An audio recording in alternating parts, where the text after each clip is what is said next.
The Pistons are 1-8. We have a little bit of a break. Should you be worried?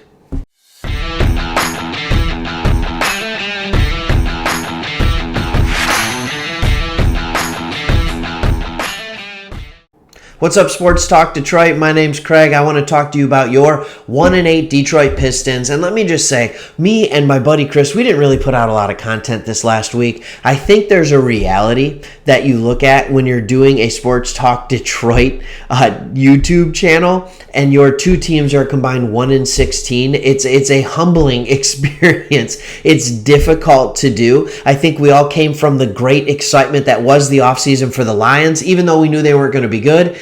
And they were really bad. And then we got really excited for the offseason with the Pistons, and then Cade got hurt, and the team struggled, and they continue to struggle. But here's the question and the topic for this video. Should you be concerned about your 1-8 Detroit Pistons? Well, let's talk about a couple areas that you should be concerned, and a couple areas that don't worry about it. It's just a young team going through growing pains. So let's first start on the positive side. Cade Cunningham does look like he's going to be a good player. He, just like everybody else on this team, is struggling with his outside shot. In fact, I think it took him 19 three-point attempts for his first NBA three-point make, which is the one thing that we all thought, hey, at the very least, he's going to be a knockdown three-point shooter. But here's the things that you can be encouraged about with Cade. He is doing a great job of beating people off the dribble, getting to his spots, getting his shots up. He's getting a few blocked. He's learning on the fly, but he has looked better than I thought he would, especially for missing the first month or missing a month in training camp, the first couple weeks of the season. That's coming along well. Areas of concern, though, is the lack of shooting, especially the lack of shooting in our younger players. Saddiq Bey was at an all-time great rookie clip last year. He was knocking down threes like it was his job, and he can't buy a bucket from beyond the arc. I did a video earlier about how this was a good thing for Saddiq Bey because he's been showing us his two-point game and his extended game. But defenses are starting to key in on that. He needs to start shooting better. He is struggling.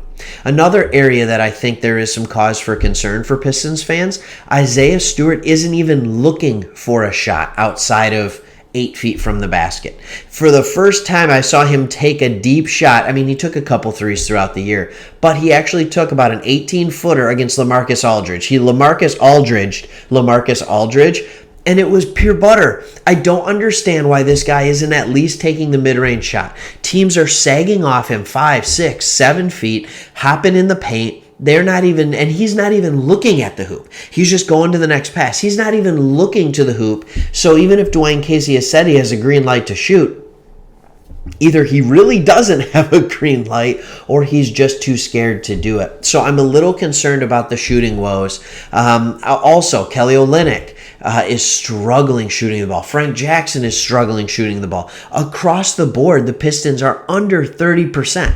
It's not like they're not getting good looks. They're in the top 10 in the league in generating wide open looks from three, but they're shooting 28% on those looks. Now, they're a little bit worse. I think they're 20th in the league in generating open looks, which aren't wide open. Wide open, I believe, is defined as 6 feet or more. Open looks are just open looks. And they're only shooting 24% on those.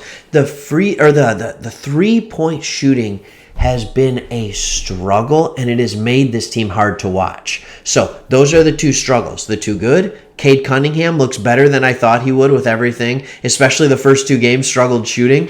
The last couple games, he's looked so much better. That's a good thing. And then the other good thing, this team can play defense. You get to see when we have the long lineup, whether it's Cade and Killian at the guard spots. We saw in the last game, it was Cade and Josh Jackson. Then you put Saddiq Bey, Jeremy Grant, Isaiah Stewart. Everybody's 6'7" or 6'8". There's a lot of length on the floor, and there's good athletic ability. This team can defend.